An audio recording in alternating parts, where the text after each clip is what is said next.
How do you turn simple ingredients like sugar and flavor into the vibrant, chewy candy we all know as Mike and Ike? What goes on behind the factory doors to give them their perfect texture and bold burst of fruity goodness? Mike and Ike candies have been delighting taste buds since 1940. And while the origins of the name remain a mystery, some say it might have been inspired by a comedy duo from that era. Or maybe it was just a catchy marketing trick.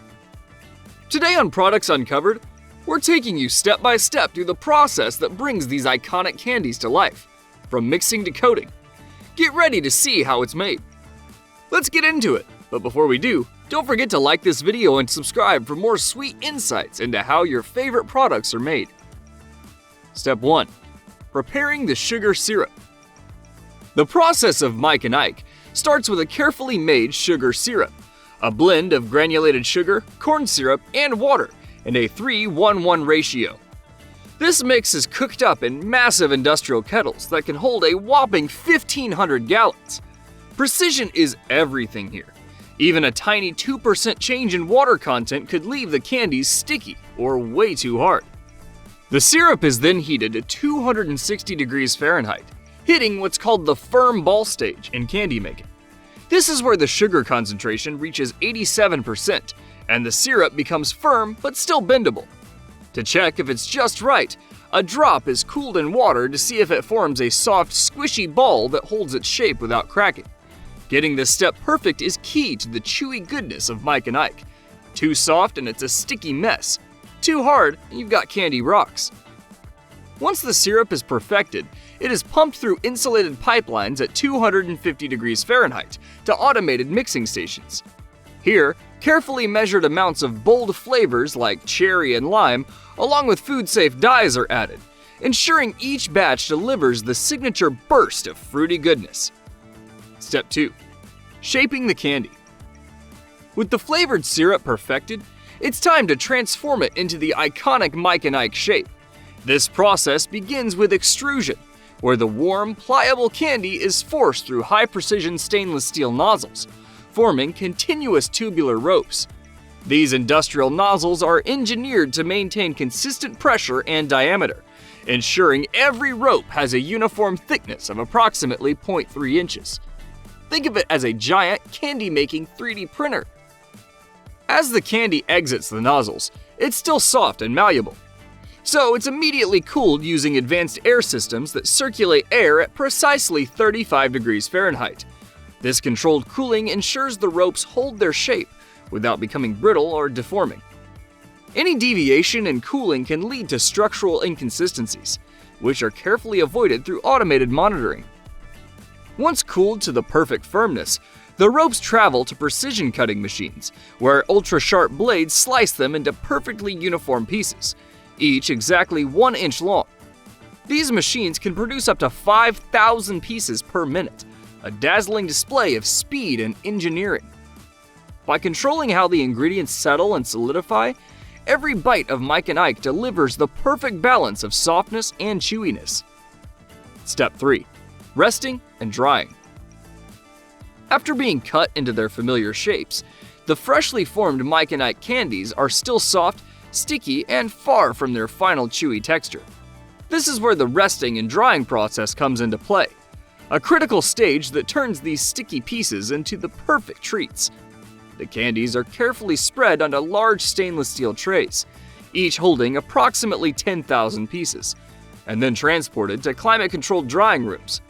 These drying rooms are fine-tuned to maintain the perfect balance of humidity, ranging from 40 to 45%, and a steady temperature of 70 degrees Fahrenheit. Over the next 24 to 48 hours, the candies gradually lose about 10% of their moisture. This slow process is essential to lock in their signature chewy texture, while ensuring they don't dry out completely or stay too soft. To keep things consistent, advanced air circulation systems move air at speeds of up to 2,500 cubic feet per minute. This ensures that every single candy gets even exposure to the controlled environment, preventing them from sticking together or drying unevenly. By the end of this process, each piece is firm, uniform, and ready for the next step. Step 4. Polishing the shell. Now, It's time for these candies to get their shiny, colorful makeover in the coating stage.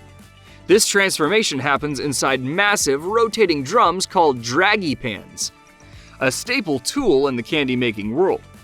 Each of these pans, often several feet wide, can handle up to 500 pounds of candy at once.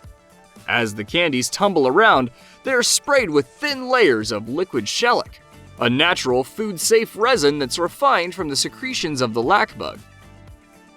The shellac does more than just give the candies their glossy finish. It also acts as a protective shield, locking in the flavor and freshness while extending shelf life. Applying this coating is a meticulous process, as each layer of shellac needs to dry and harden before the next can be added.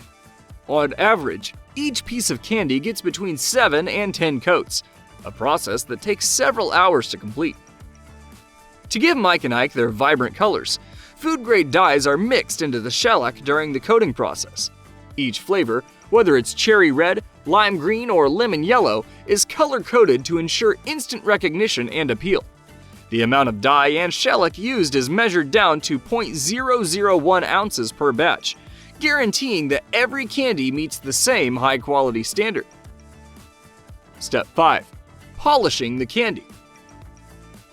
After the shellac coating is complete, the candies aren't finished just yet.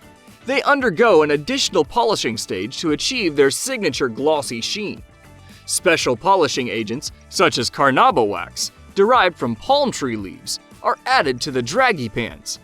As the candies tumble, these agents create a smooth, reflective surface, making each piece look as irresistible as it tastes. The final polish isn't just about aesthetics. The ultra-smooth surface prevents candies from sticking together during packaging and shipping, ensuring that every piece retains its shape. This step takes about 30 to 60 minutes, depending on the batch size. By the end of this stage, the transformation is complete. Plain, unpolished pieces have been turned into glossy, colorful candies that are as much a delight to the eyes as they are to the taste buds. Step 6. Quality control. Before Mike and Ike candies are ready for packaging, they undergo one of the most rigorous quality control systems in the candy world. Imagine rows of perfectly aligned candies passing under high-speed cameras, capable of capturing 10,000 frames per second. These cameras don't miss a thing. They scan each candy for size, shape, and color. Any piece that's too big, too small, or slightly off color is removed and recycled. They're melted down, mixed back into fresh syrup, and given another chance to shine. But machines aren't the only ones ensuring perfection. Human inspectors also step in, randomly sampling candies to check the flavor, texture, and chewiness. Here's a fun fact. Chewiness is measured by how long it takes to break down when chewed. The goal? A perfect 15 to 20 seconds of delightful chew. The final step is an advanced flavor assessment using gas chromatography.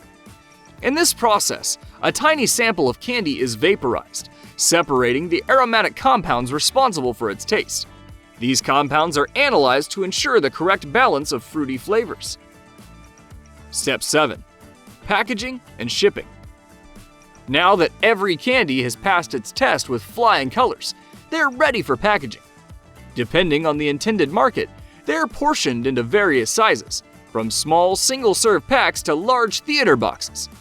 High-speed machines weigh and portion the candies with incredible accuracy, ensuring that every package contains the perfect amount. Within seconds, the candies are sealed in airtight bags or boxes to preserve their freshness and flavor. Larger packages are boxed for shipping, while smaller ones are prepared for retail shelves. From start to finish, it takes just 72 hours for candies to go from syrup to shelf, ensuring every bite is as fresh as it is delicious. From syrup to chewy perfection, that's the journey of Mike and Ike candies. So next time you pop one in your mouth, remember, you're enjoying candies so carefully made, they'd impress even the pickiest perfectionist. What's your favorite Mike and Ike flavor? Share it in the comments below. Don't forget to like, subscribe, and hit the bell icon for more product reveals like this. Stay sweet, and see you next time.